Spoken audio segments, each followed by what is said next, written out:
Postscript Media, podcast for a changing planet.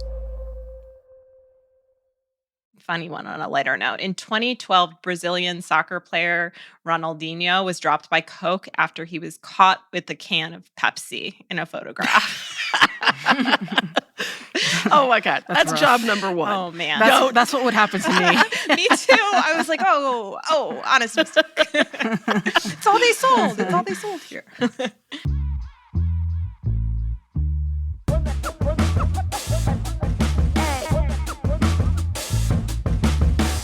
This is Hot Buttons, a show about the future of fashion and culture on a changing planet. I'm Christina Binkley. I'm a contributing writer at Vogue Business and the Wall Street Journal. This week, Balenciaga and Gap have fresh headaches as they attempt to extricate themselves from close partnerships with Kanye, and now Adidas has broken ties with Ye as well. Then, luxury brands have been putting off Amazon for years, but thanks to a new partnership with reseller What Goes Around Comes Around, you'll now be able to find bags and accessories from the likes of Hermes, Prada, and Gucci on the luxury stores at Amazon. Then, we're thrilled to welcome Bayard Winthrop of American Giant to the pod. We'll cover everything from making hoodies that last a lifetime to manufacturing apparel completely in the U.S. and sourcing sustainable textiles for his brand. Rachel Kibbe of Circular Services Group is in New York. Rachel, how's it going? It's going good, Christina. Glad to hear it. And the CEO of Thrilling, Sheila Kim Parker, is coming to us, as always, from South Salem, New York. In the basement again, I believe. Hey, Sheila? Banished to the basement, as always. The sound is good. That's what's important. So we promised last week, literally just a week ago, that we would not talk about Kanye again. But here we are. This cancellation of Kanye by just about every business that's been doing business with him in the last couple of years has real implications for fashion brands and how they interact with celebrities. So we need to talk about it and what happens with all of that Yeezy product that's out there. First, to catch us up, let's just summarize who's cut ties with Kanye in the past 2 weeks over his anti-Semitic remarks and other hate speech and actions. So, JP Morgan Chase, his bank, Gap, Balenciaga, Adidas, the talent agency CAA, Def Jam Records, Vogue magazine, the film and TV studio MRC that was about to release a documentary on Kanye but no longer will. Even Twitter has banned him from the platform. Those companies cover literally everything Kanye pursues: fashion, music, film, TV, finance, and publicity. And it likely won't stop there. That, I'm not sure we've ever seen that kind of a reaction from the corporate world. Have we? Not that I can remember. The only ones I can remember are Harvey Weinstein, Kevin Spacey, celebrities like that, where folks were quick to drop them universally across the board. It's been a long time coming. And I know the three of us are surprised that it's had to get to this point for companies to drop their ties with him when he's been saying problematic, harmful, racist, stuff for years now. He also has been I'm putting my Wall Street Journal hat on here, right? He's been a terrible brand partner for many years. In the fashion industry, he couldn't consistently produce collections and get them into stores on time. I've been puzzling for years why businesses wanted to bet on somebody who was so risky, literally just from an operations standpoint. And they somehow, Nike, they dropped him in 2013, or they split apart. I don't know who dropped who, but he left Nike and went to Adidas. So he had 4 years with Nike that sold a lot of shoes, but apparently didn't go well, according to Nike. That's like ancient history at this point. Yeah, it seems like he kind of burns every relationship that he makes, and he doesn't just cut ties. He creates a lot of sort of drama and is collateral damage. Yeah, and talks really poorly about people and the companies that have supported him. And I think I was most interested by the Adidas part of this whole story for obvious reasons. I think everybody was we were all waiting over the last month for them to make a decision whether or not they were going to keep his contract in review, whatever that means. And I remember early early days, a month ago, when they put out that statement. And did you all hear this? There was some sort of conspiracy that everything he was doing with, his platform was intentional to get out of that contract. There was a certain segment of people who were saying, oh, he's so smart. He's just doing this to get out of that contract. They have him tied up. And I think it's become clearer as he sort of becomes, his destructive path doesn't seem to be just at Adidas. Did you all hear that? I did, and I didn't buy it for a second. I did not hear that. That was a major part of his income.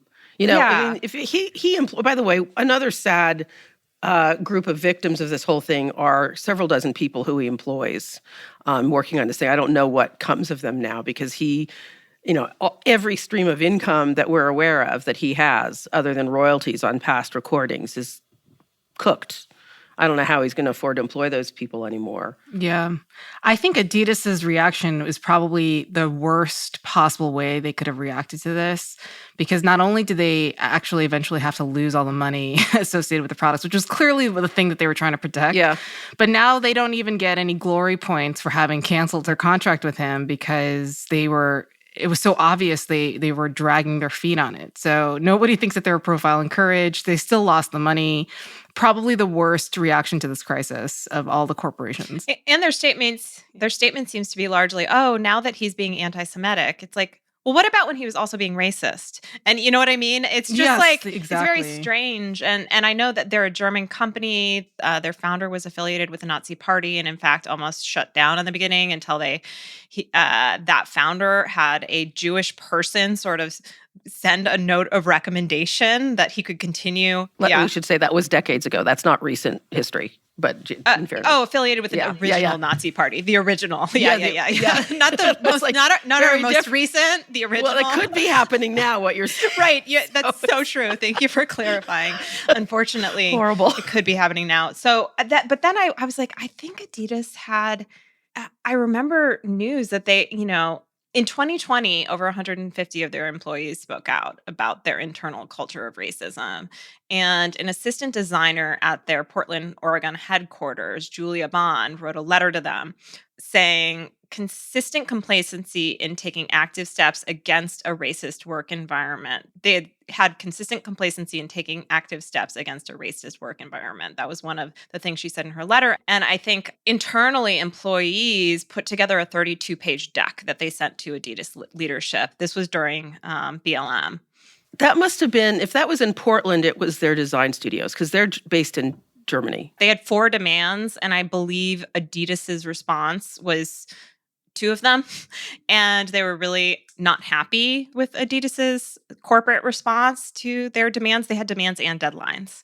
And so this isn't new to Adidas to be pretty tone deaf around. It also isn't new to, this is one of the things we've seen repeatedly in the fashion industry from non-American companies who are not as attuned to the issues and discussions going on in America. Right after George Floyd, there have been several years of a lot of confusion while companies in Germany and Italy and France and elsewhere get up to speed quickly. Kanye was a hit maker. A $250 million line of shoes, that's a big deal. And the idea that potentially you could replicate that success at other brands, that's why they chased him. But Christina, you were arguing that you felt like brands should no longer have partnerships with celebrities or influencers. I would say they need to be a hell of a lot more careful about it. Again, we're talking about Adidas as though it's a company and just a group of executives maybe, but Adidas is made up of literally millions of shareholders, some of whom, are retirees and depending on income, right? Like when we look at companies that are publicly traded and they make mistakes like that, they impact a lot of people. I'm not as upset as some people at Adidas going carefully and reviewing this. I'm going to assume that they've spent the last 2 weeks in a hell of a lot of meetings trying to figure out how to get out of this partnership or manage it in a way that they don't have to fire a large number of their workforces or, unfortunately, take the kind of haircut that they have. In the last 5 days, they've lost $2 billion in market cap.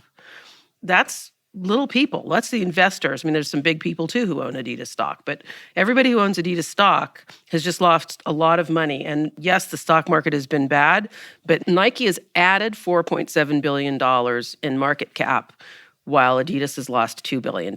That's a big shift.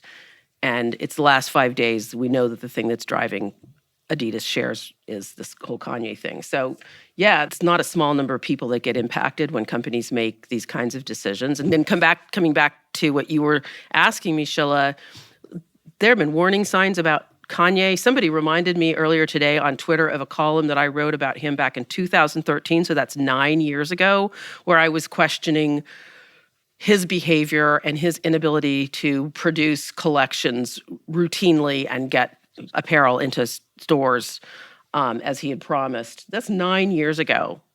These signs were, I wouldn't even call them warning signs. I couldn't understand why people were doing business with him.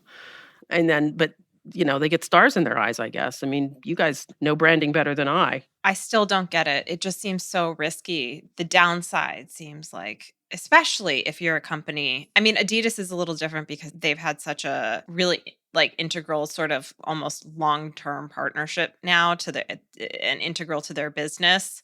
Companies like Balenciaga just sort of, I don't understand starting new partnerships with him. I know he had a long-term relationship with Demna, and the downside, we've seen consistently for the last 10, 15 years, him consistently do damage. Yeah. I don't know. I'm not inside the room. The Balenciaga thing made some sense to me at the time because of the closeness between Demna and Kanye or Ye, and knowing how driven a brand like Balenciaga is by its designer. So if a designer like Demna says, I want to do this thing, there's not a lot of people that are going to step in between him and that. And there was a big benefit. I'm guessing when we had been watching Kanye really not come out with collections for Gap for 2 years, 3 years? I think it's 3 years, right? And there were a bunch of promises, finally came out with a coat, and then there was a hoodie, but it was really not very much product. You certainly couldn't call it full collections until Demna got involved. And suddenly you have Demna and Balenciaga getting involved, and they come out with their first full collections. So I was assuming that Gap desperately turned to somebody who could manage and motivate Kanye, who's famously just redesigns and redesigns and redesigns and redesigns and never lets go, never lets things out of his studio. So but again, I'm guessing, right? I don't know that was the case. I mean, I think it's a consistent pattern in Hollywood and in fashion, and when you think you have a whiff of a chance of making money or of a project being successful, people will turn a blind eye to problematic behavior, and you see it over and over and over again. And that's why a lot of problematic men have persisted in these industries and continue to have people work with them. It's funny. So I was Googling celebrity partnerships that have been canceled just to get some reference. Well, originally I had brought up, Michael Jackson he obviously doesn't, but whoever is the benefactor of that estate has a Broadway play up right now. And I didn't know that. Yeah, I was just looking. I'm actually going to go see my first Broadway play, and I was like, wow, okay, that's interesting. So canceled celebrity partnerships, Lance Armstrong and all of his partnerships, O.J. Simpson and Hertz, Michael Phelps and AT&T. I forgot about Michael Phelps. Kate Moss in 2005 was dropped by H&M, Chanel, and Burberry for drug use. Cocaine, drug use. 2017, Kendall Jenner dropped, I don't know if she was dropped by Pepsi, but she was canceled because of this.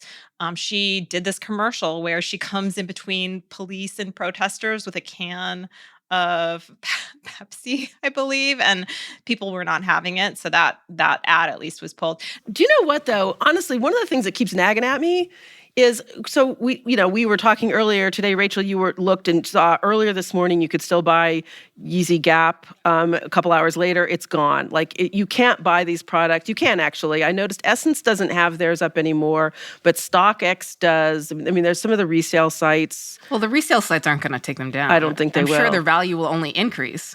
Well, yeah, actually, I saw a headline somewhere saying that there might be a gain. Flight Club, Stadium Goods, they're still selling them. I don't know, but there are warehouses full of completely finished products, Adidas's and Gap's and Balenciaga's, all three of those companies.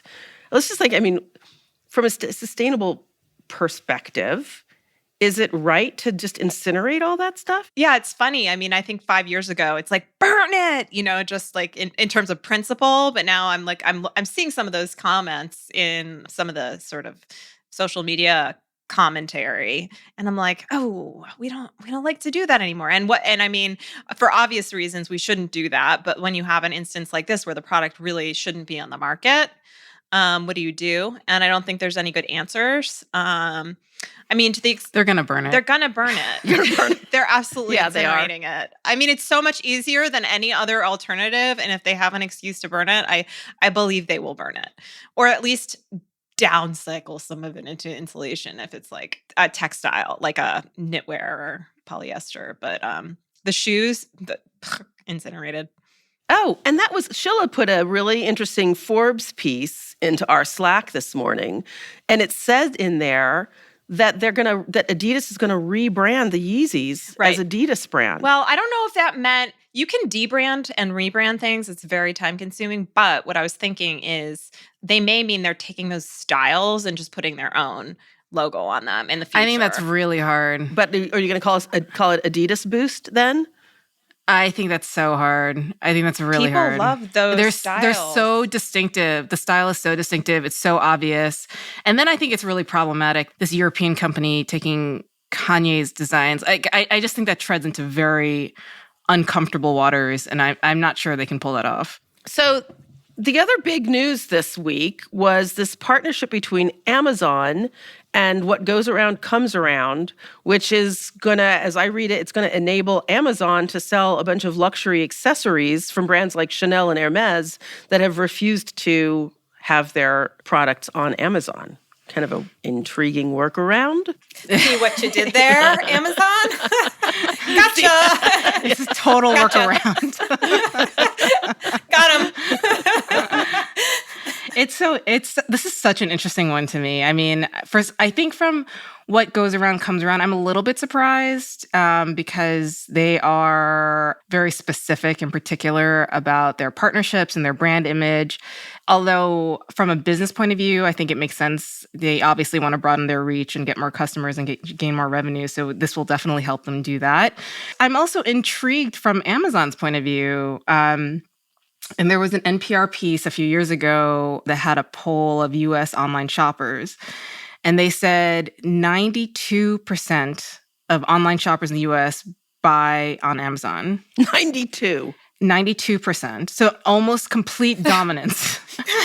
And this was a few years ago, and I'm sure it's only increased from there. And that 2/3 of shoppers trust Amazon.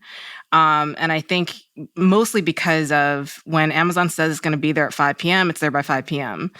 Or earlier. And so, right, exactly. But the thing that's interesting, though, is that in the same survey NPR did, they found that the leading purchase online shoppers make in general are clothes and shoes, and that Amazon has a very small share of clothes and shoes purchases. So we've seen over the past few years, they've made a lot of announcements in fashion. They're trying to throw, I feel like, a lot of things at the wall, trying to see what sticks. I think they're obviously trying to get more share there. So if most people already shop on Amazon, I think the thing that they're trying to do here is to gain more share of wallet and to increase the amount of spend per subscriber. And it's very similar to Netflix's dilemma, which is they have almost total saturation, and Netflix will want to change the conversation from subscriber growth to revenue growth. So what you're saying is they have almost total market domination in everything but apparel. They're trying to go for that last bit. It's just funny. It seems also sort of like it's been the one category, especially luxury apparel, that like people have said no to them. Lots of brands have said no to them. And I think it's a little bit of a thorn in their side. So first of all, I have to say they have done well at presenting. I've seen them do worse, let's just say that, at presenting apparel. What comes around goes around, sort of e-commerce platform on Amazon looks very much like other luxury resale sites. The way that the size of the product listing, sort of the cleanness of the presentation. I've seen them do not as good of a job before. Oh my God, they did some dreadful. It was laughable. Their early forays into luxury fashion were just cringe. And I think that was that's stuck with them. And I think that's part of the reason why a lot of luxury brands have not trusted them, besides the counterfeit issue and all that. But okay, so there's 8 brands on here. There's Chanel, Louis Vuitton, Gucci, Hermes, Godard, Dior, YSL, and Prada. They have 2 Prada items on there right now, which is just kind of a funny aside. So there's several hundred, two Prada. Go get them, folks. Go get them, folks. Yesterday and today, there was 2 items. But there's several hundred units total, and they're supposed to ramp up to several thousand over the next few months. And I looked at the price point. So you can get something for like $300. It's a tiny, tiny wallet. But so that's about the lowest. But the highest price is an Hermes bag that's about almost $20,000, which would be, I was like, how many prime points would you get for that? A lot of prime points for that. I mean, I wonder if there's anything more than $20,000 on Amazon at all.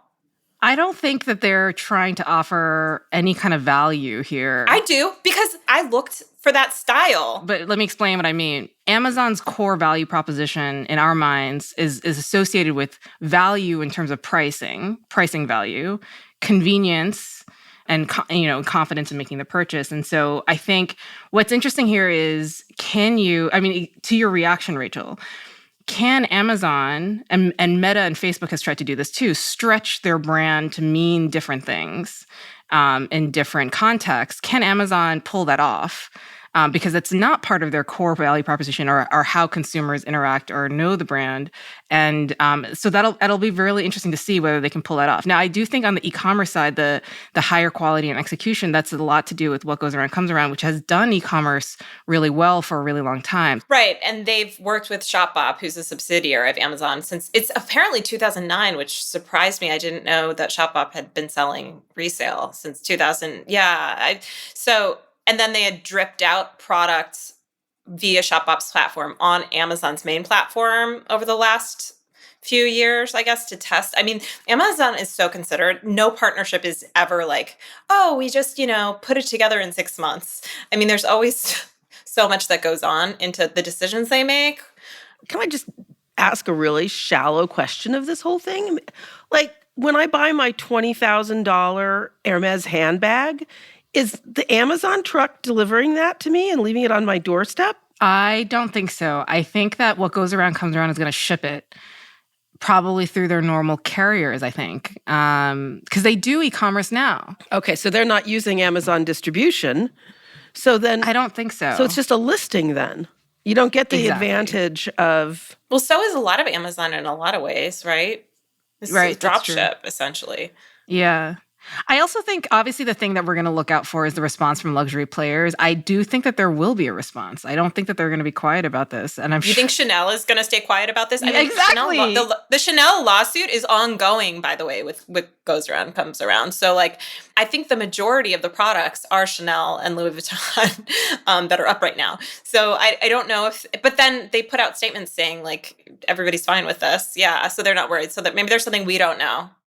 Yeah, and I'm sure Amazon's legal resources are obviously, unrivaled. So I'm sure there's reason for their confidence. The Fashion Law had an interesting piece on it where Julie, who writes that, I don't remember the law, but there's a law that was a decision that was passed that said that a brand's ability to control the price of their products it ends at the first sale. But then she started sort of speculating that there could be other legal avenues not quite as clear that these brands could go after Amazon with. Yeah.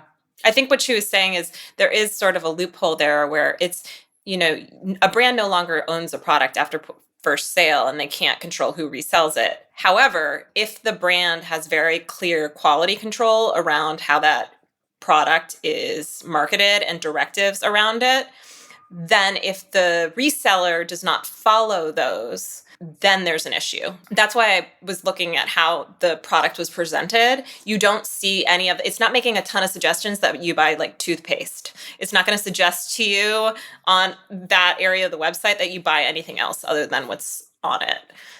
Super interesting. Sheila, what do you think? How do you think other luxury resale players are going to feel about this? You mean in terms of the potential competition? I would be worried. Really? Are you worried? I'm not worried because we're not necessarily luxury. We do have vintage boutiques who carry luxury, but our core is kind of in the $30 to $500 range, kind of that mid-market, mid-price, true vintage, quality, contemporary, high-quality contemporary. I would be worried if Amazon looked in my direction. I would be worried. Okay. I think they're savage. They're ruthless. I think they 100% want total world domination in every category. They're looking at health. They're looking at insurance. And so I don't think Amazon does something to be second best in the second best player. I think they do it to dominate that particular field. Now, the only thing that I think helps, that would give me some comfort, is that luxury resale has done really well with individual peer-to-peer platforms. And I can't see Amazon getting into peer-to-peer yet. And so where are you going to get luxury at volume? I'm not sure, unless you partner directly with the luxury brands. I'm not sure. So that's the only qualifier I would have, is that most of the luxury platforms are peer-to-peer.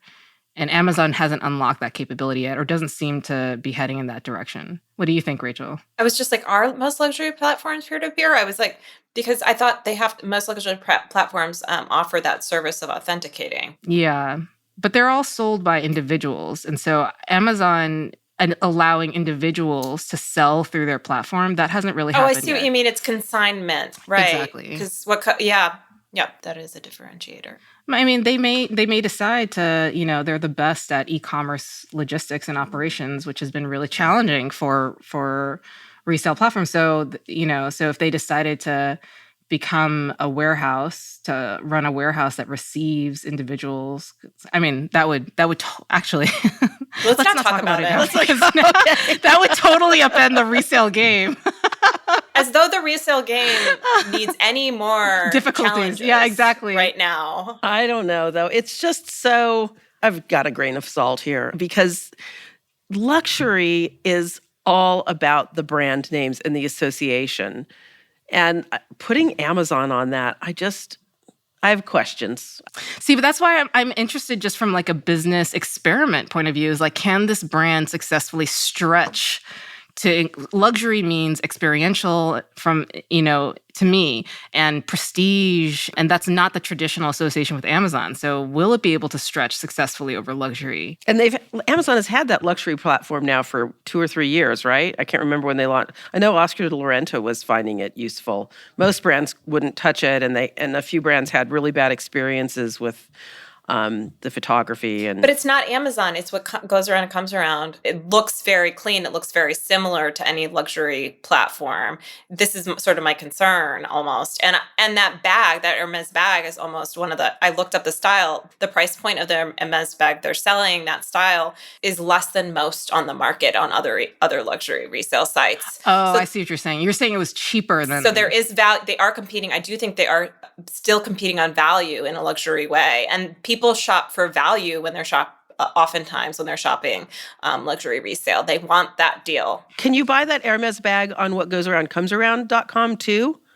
Or is it only listed? I'm curious. Yeah, whether it's exclusive to that platform. That's interesting. I hope that people will send us comments about their thoughts on this. I really want to hear our listeners and what their ideas are.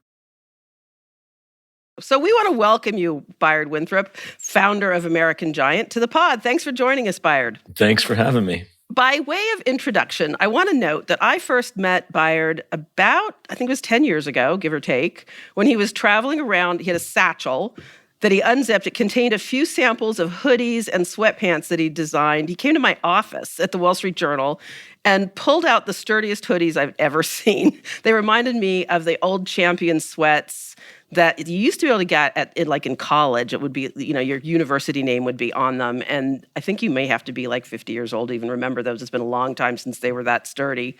Bayard told me he came from a tech and finance background, but that his passion was to make these sturdy basics like they were in the old days and to make them entirely in America, soup to nuts, buttons, thread, zippers, fabric, sewing, everything. Do I recall that correctly, Bayard? You do, Christina, and you early on wrote a piece about us, and you were wearing one of our sweatshirts. So maybe there was something digital about it, but we had an early interaction when the company was just getting going. So we have a long American Giant history that we share together. I don't even remember what I wrote, but I became a customer. I know that. do remember that. That's great. That's funny.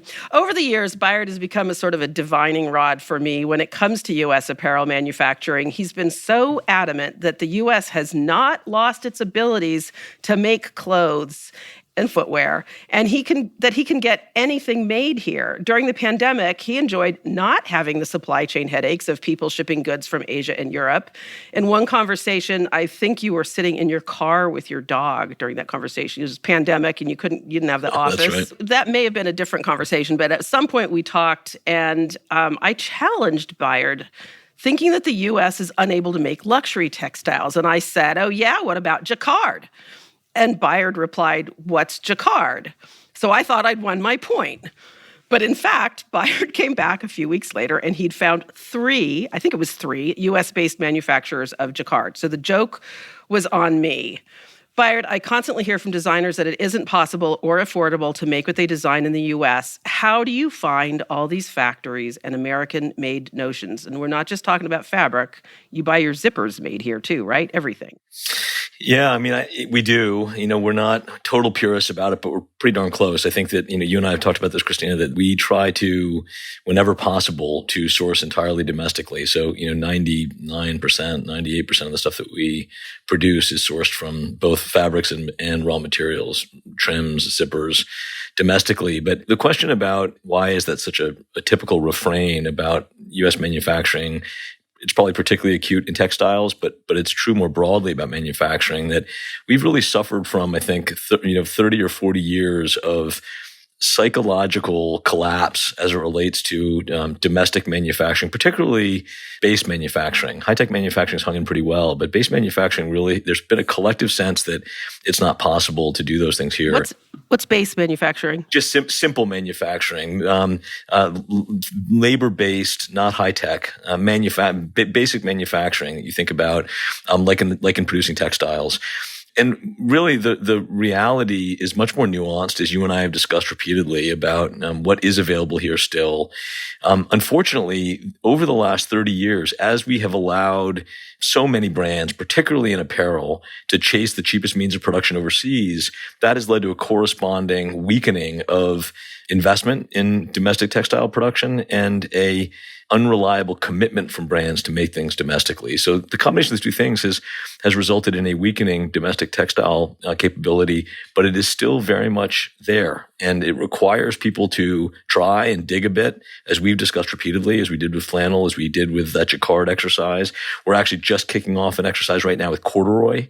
That what you find typically is when you try and ask and network, that there is so many elements in the textile space that are still vibrant and still thriving. It just requires a bit of commitment and maybe tenacity to figure out what's capable and how you can assemble the capabilities to still make things here. What has surprised you most that still is here? That's a hard question to answer. I maybe would answer it slightly differently, that it surprises me that we as a country have allowed ourselves to get into this dynamic where we vote into our laws these really important things that we've spent a lot of time and energy and focus on enacting, whether these are environmental laws or human rights laws or worker protection laws.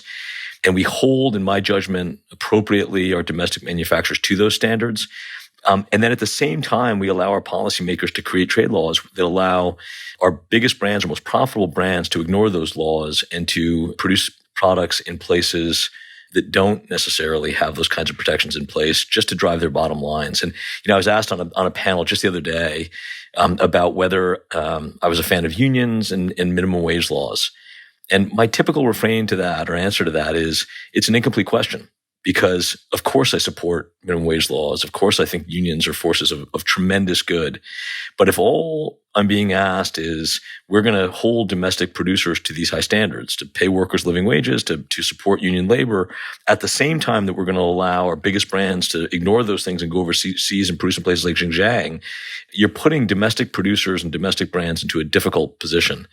So I guess that's the part that's surprising to me, that we've allowed ourselves to get to this place, which has had the sort of logical result of a decaying capability domestically. So frankly, businesses are disincentivized to do the right thing, or not necessarily do the right thing. I don't even think that's the way to put it, but to produce here, should they want to. They're disincentivized to do that. I mean, corporations, like people, behave logically typically, and particularly our public companies that have to answer to Wall Street, and our politicians, frankly, that are looking at the next election cycle, are incented to do the most expedient things. And for public companies, that's oftentimes to drive the most short-term profit.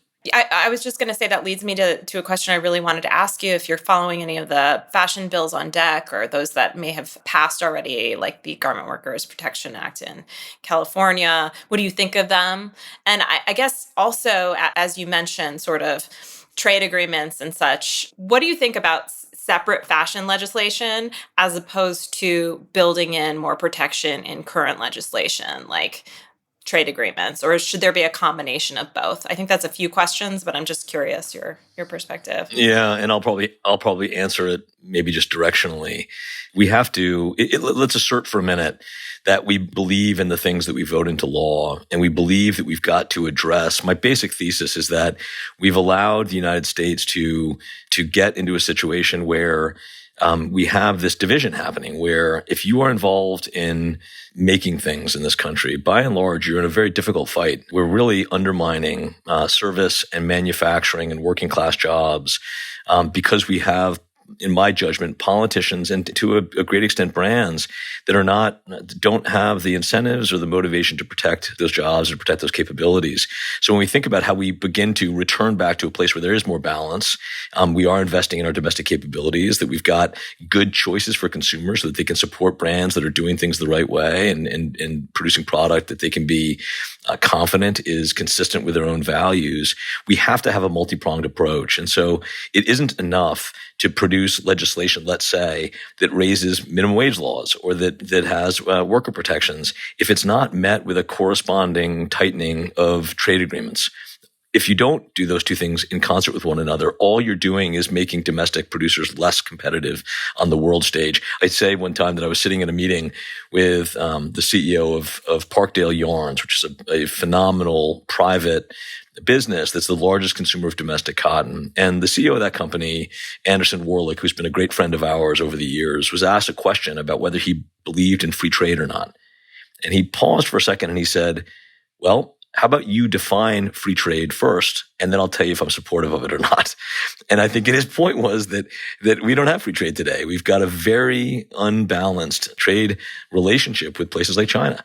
And so if I'm asking to compete toe-to-toe with yarn producers, textile producers that are producing in Xinjiang, no, I'm not supportive of that because the conditions there for human beings and the environmental protections are just non-existent. Are tariffs the answer? What do you have? Are you lobbying? I'm not in D.C. intentionally, but I think that it's an interesting question, Christina, because you and I have talked about this over the years, that I did start off my career in finance. I moved pretty quickly into consumer products. I kind of grew up thinking that every trade deal was a good trade deal and unfettered capitalism was good and for always the best way to go. I have a more nuanced view about that now. I think I look at countries like Japan and South Korea and Germany and Switzerland, where there are economies that have a lot more dimension to them, more protective trade agreements.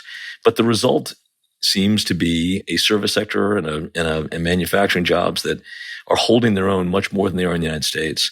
And so I think that it has to start with some trade protections, but then it also has to extend out to retailers. I mean, this recent news that I believe you all talked about with Walmart making a commitment, people tend to poo-poo Walmart.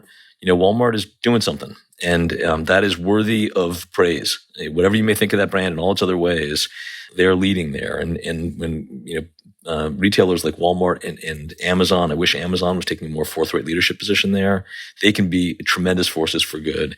And those two things together allow brands then, producers, whether it's brands like Levi's and Wrangler or us or Carhartt or others to begin to say, okay, we now have the commitment and the reliability of legislation and some of the big retailers where we can begin to also make commitments and bend the curve a little bit. So I think it takes I frankly think consumers are the last in line there. I think right now we are doing a very poor job solving for choice for consumers. They don't have great visibility. They don't have, there's not a great assortment of American-made companies that are really committed to doing things consistent with American values. And so I think they're the last in line that we ought to be looking to. I think people often say, will consumers pay more, at the register for American-made or for environmental causes, whatever it might be. And there too, I think it's a little unfair to leave it at that. We've got to close the gap down, I think, a little bit for companies, how they're making things so that consumers have a bit more of a balanced choice when they go to make a decision about what clothes they want to buy or what products they want to consume. It's great to read interviews you did 10 years ago when founding the company and hear you now. Over all that time, you still espouse, the same values, the same level of integrity, the same vision for your company. But I'm curious, over that time, how has your business model changed or evolved in ways that you didn't expect or you were surprised by? Anything in your production processes that you had to maneuver that you were surprised by? I'd love to hear more about that. Yeah, that's a great question. Thank you for recognizing that. I think, my feeling is that I'm going to get sort of philosophical for a moment here, that we got to figure some stuff out as a country. I think that we are really divided now. I think a lot of what's happening culturally is there really is, there's kind of two worlds that are merging. If you live in places like San Francisco or New York and you've got a college degree, you got a pretty good chance of living a decent life and passing on a better life to your kids. If you're stuck in the service or manufacturing sectors and maybe you have a high school degree and you're putting in an honest day's work every day, you've got much dimmer outlooks. The opportunity to pass on a better life to your kids really is diminishing. And I think that we all share responsibility in that. And my feeling is that, some of the greatest people in the world are in the business of making things, and they deserve the opportunity to have good, dignified jobs that last a lifetime and that allow them to provide for their families in good and competitive and compelling ways. And I'm fed up with what I see as the bullshit in the fashion industry about a lot of greenwashing, a lot of human rights washing, unwilling to actually do the things that are more difficult and to figure out how to really walk the walk that is consistent with what they purport on Instagram for their values to be. So I think that's a fairly simple thing. I think there's an easy way to do it, which is making things in the United States. You get almost a freebie. You're being environmentally responsible. You're staying close. You're being consistent about human rights stuff. You're paying minimum wage for your workers, all those great things. So I'm a big believer in that. And the consistency of our vision from the beginning is a result of that. It's a fairly simple insight. And as long as you're willing to commit to it and do something about it, it's pretty easy to stay consistent about it. But to the second part of your question, a lot has changed. So I was pretty naive getting into this. It was the first time I'd ever really made a total commitment really to myself about staying consistent with that. And in the beginning, as Christina has known, a lot of it was just trying to figure out how to assemble a supply chain that could produce the basic stuff, the t-shirts and the sweatshirts, before we even got into denim or flannels or outerwear or any of these other things. But little by little, what you find out pretty quickly is because textiles it's an interesting industry because it can be very low capital investment and relatively high labor rates. So it's one of the first sectors to offshore when trade agreements open up. People, because labor is expensive and because it's highly portable, you just can either buy or move a bunch of sewing machines. It's quite easy to go to Mexico and then to China and then to Africa or wherever the lowest regulations or cheapest labor might take you.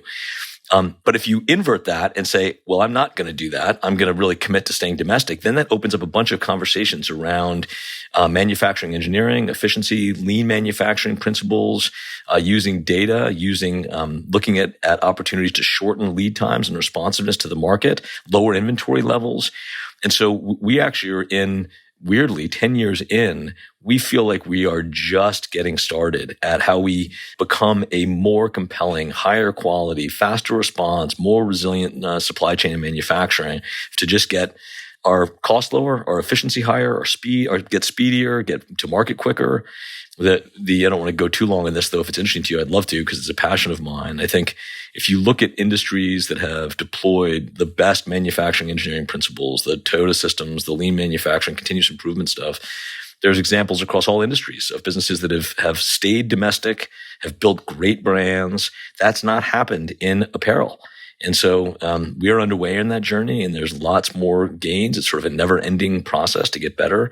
But that, I think, has been an ongoing change. And I can get into that in more depth if you'd like. But that journey is a totally invigorating, inspiring one, and one that just feels like I equate it to yoga. It's like you could start yoga, you never, ever, ever end. It's just you can always get better and better and better. And so I would say that's been the most exciting piece about unlocking almost endless opportunities to make domestic apparel production more competitive, better, faster, more affordable, all those things.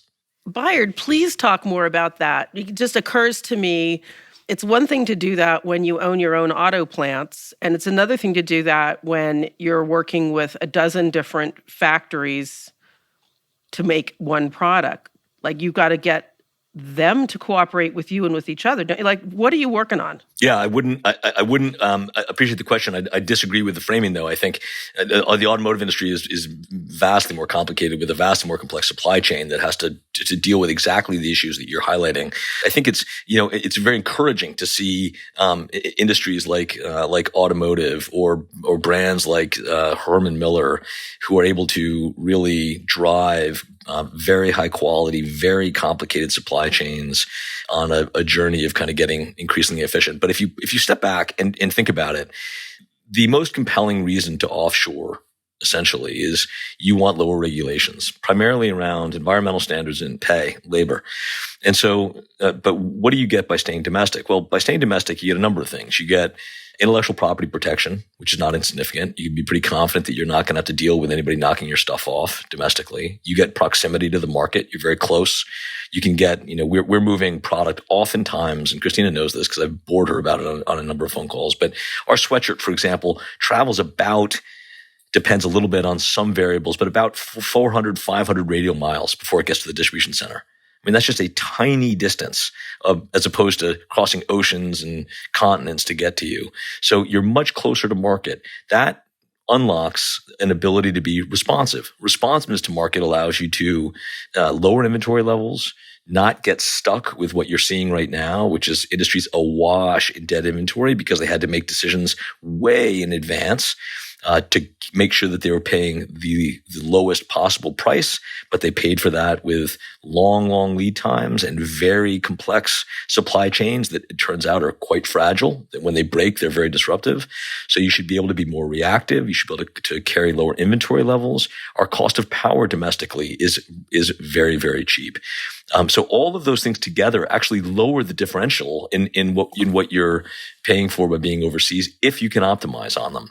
And so as you get into that exercise and you start to think about getting faster and getting higher and higher on the quality side, you find that a lot of the soft costs that are hard to identify with a complex international supply chain come into a bit more focus, and you can build a capability that just is more competitive. I'll give you just sort of a silly example to bring that home so we're not getting so technical about it.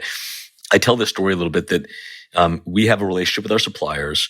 I got a phone call one morning. I'm up early. I got a phone call early West Coast time from our fabric provider saying, "Hey, we've got a dye color that looks like it's off." And I said, "Hang on a second." We did a 3-way phone call about it. We had one of our developers get on a FaceTime call, look at a color, ask them to run it back through and fix the problem and kept going. Typically, if that's happening in time zones and language barriers and different countries, oftentimes that product just gets produced. It gets onto a boat. You don't recognize that the pink is the wrong pink until it's actually landed in a port domestically. And that cost either gets passed on to the customer in a color that you didn't want, or they've got to liquidate that product. You can avoid those things if you can optimize the relationships and the proximity of a domestic supply chain. Your story, your commitment to integrity as a business and your commitment to slow growth reminds me so much of Patagonia and the Chouinard story. And as you know, he made this stunning decision this year to give up his and his family's ownership of Patagonia to a trust dedicated to fighting climate crisis. Is that a model other companies should follow? He is obviously a giant in that regard, and we certainly look to Patagonia as a great example to aspire to. I think the clarity of purpose there, the long-term view, the commitment to quality products and and staying as consistent as you can to your value structure is something that we talk about on a regular basis. They're not alone. There are a lot of other companies out there that we look at that we think are also inspiring. Chobani is one, and Dairy. Herman Miller is another that have sort of set a very high standard. But I think, Patagonia they really are a great example to look at about the challenges that public companies face versus the opportunities that private companies have to really act in a way that is building long-term value versus short-term. And so it's obviously a very generous comparison. I don't think we've earned that comparison, but we certainly look to him and Patagonia often as a good North Star about how you don't let yourself get buffeted around by the short-term things that are going on and really keep your eyes focused down the road. I have to ask another question, and Sheila and Rachel may have more, but I really do want to hear about corduroy. What are you doing with that? I knew you were Me going to come back to too. that. And also, I have a style request. Oh, I've been looking Okay. far and Awesome. wide, and I might just get them because I want it. There's Nilly Lowton. Am I saying her name right? You know I love her. Yes, you are. Christina. yes. She has this wide leg pair of corduroys, and they're $1 million, and I'm probably going to buy them. But I wish there were more wide leg corduroys. I just think they're so great. I agree with you. We just released a great wide leg pant that you should look at.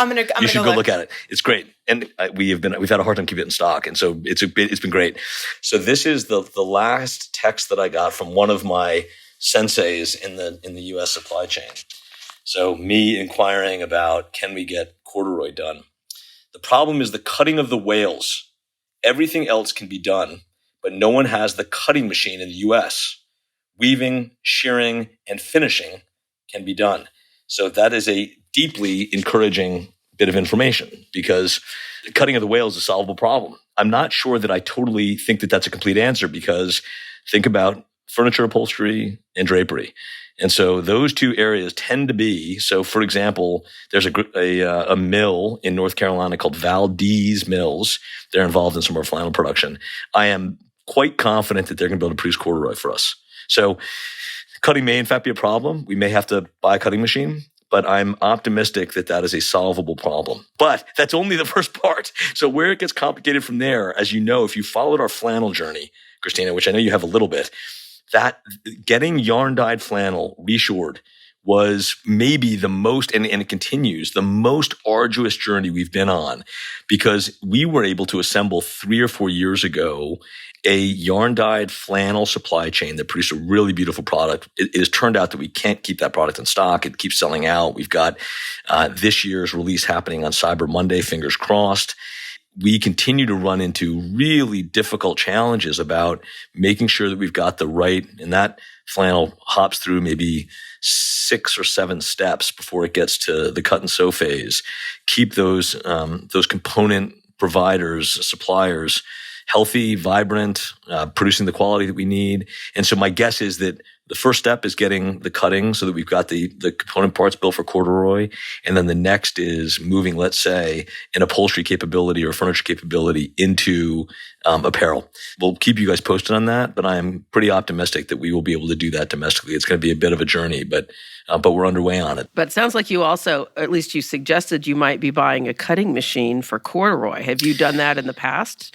Supplied people with equipment they need? Well, we wouldn't necessarily supply that equipment to somebody. I mean, typically what we would do is we would say something like, we will invest in this machine and we'll, assuming that vendor wanted it, and we'll pay for it, and then over time we'll amortize a payback of that cost. You can end up owning the machine. If they're like, we don't want it and we have to just buy that machine, that would be a harder hill to get over because we don't want to be getting into fabric production machinery. My hope is that if that is literally the one piece left, and that we can avoid having to buy the machinery, and that actually somebody's doing that in some other category. I mean, there's a lot of corduroy still being produced for things like furniture, and so they're cutting the whales somehow there. And my guess is that we could redeploy that machinery for our purposes, but we'll see. My last question for you. You started with a viral video. You had your hoodie was famously called by a Slate piece the greatest hoodie ever made.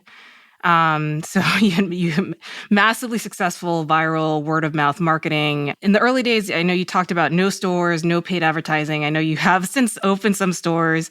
And also other things have changed, obviously, from 10 years ago. We're now still semi in a pandemic. We're probably facing a recession.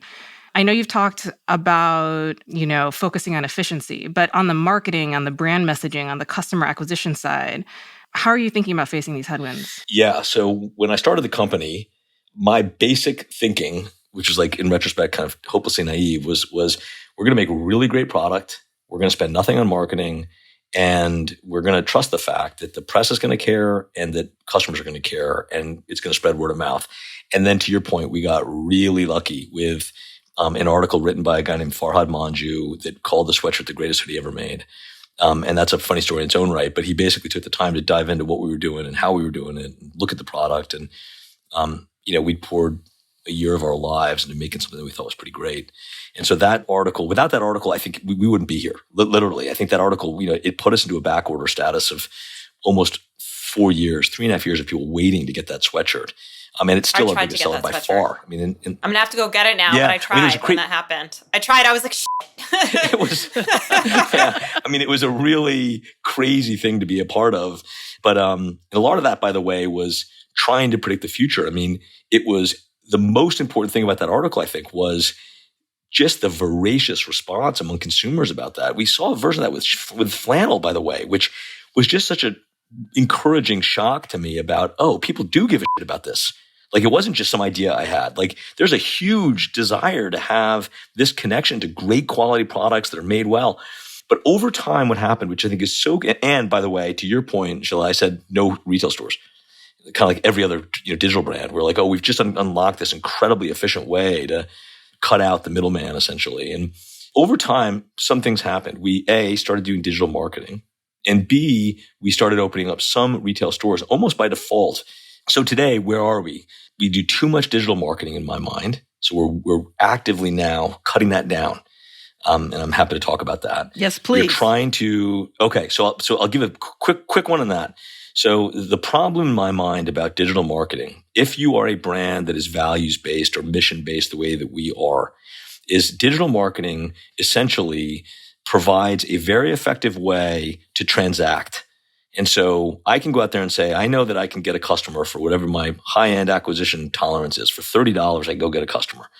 And I can follow that, track it, and quite predictably decide I can get 100 customers at that price.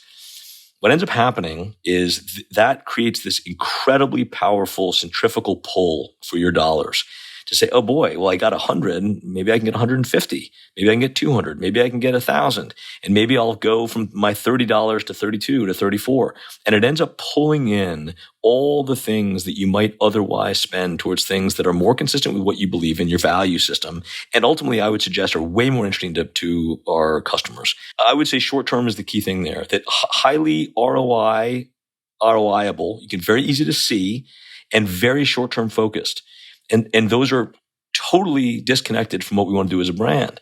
And so what I want to be doing as a brand is thinking about, in our factory in North Carolina, we employ about 100 women. It's almost all women. Like 96% of our workforce there is women.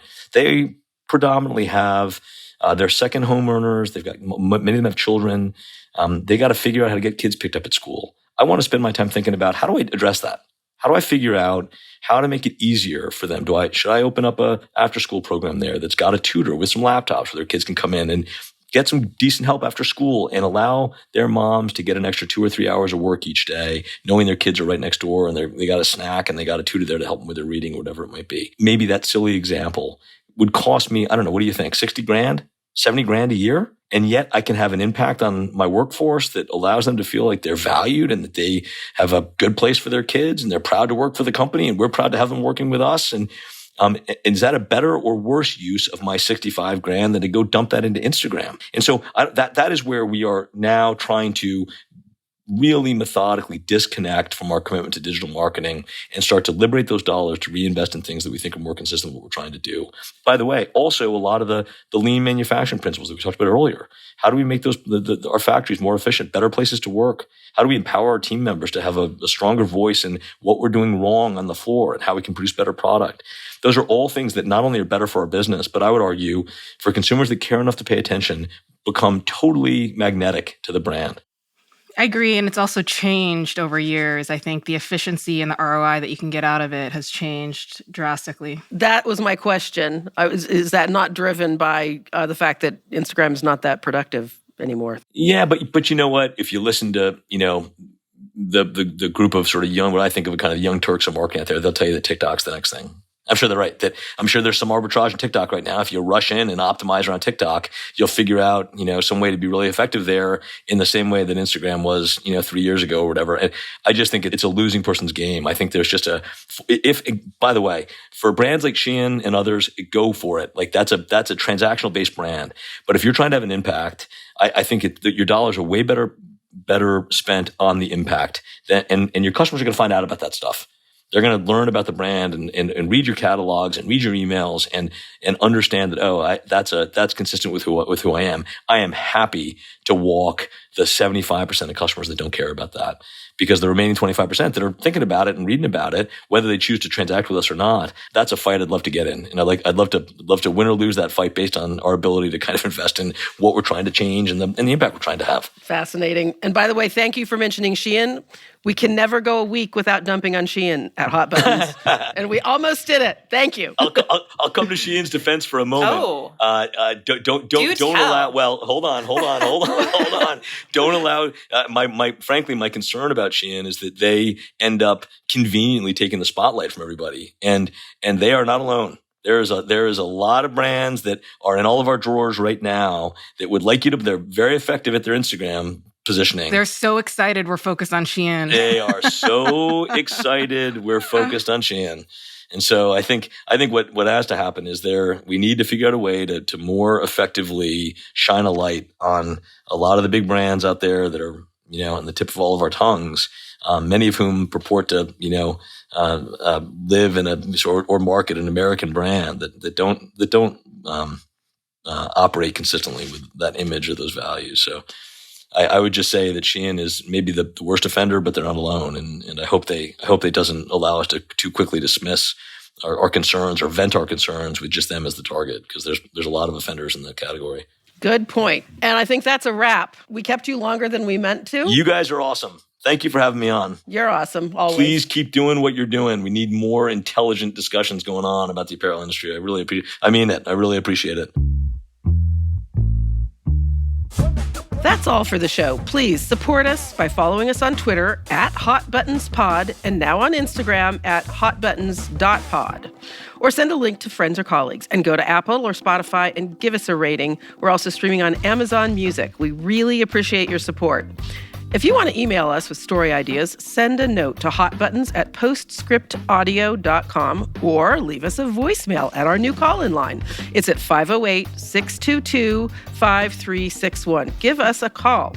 Hot Buttons is hosted by me, Christina Binkley, Shola Kim Parker, and Rachel Kibbe. The show is produced by Postscript Media. Our senior editor is Ann Bailey. Our engineers are Greg Phil-Frank and Sean Marquand. Cecily Meza-Martinez is our managing producer. Stephen Lacey, Scott Clavenna, and Rachel Kibbe are our executive producers. Postscript Media makes podcasts at the intersection of climate with culture, politics, business, and tech.